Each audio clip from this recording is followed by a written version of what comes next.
ได้เกิดมีเหตุการณ์สะเทือนขวัญย้อนพายุรุนแรงอยู่ทางภาคเหนือของเวียดนามพายุยากิในตอนเช้าของวันที่ 9 กันยายน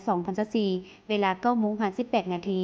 ซึ่งเป็นเวลาที่ทุกคนกำลังออกไปเฮ็ดเวียกตามภาระหน้าที่ของตนในขณะเดียวกันก็มีผู้คนจำนวนบ่น้อยที่ได้เดินทางไปเฮ็ดเวียกที่จำเป็นต้องผ่านขัวฟองเจ้าแขวงฟูเถาะทางภาคเหนือของเวียดนาม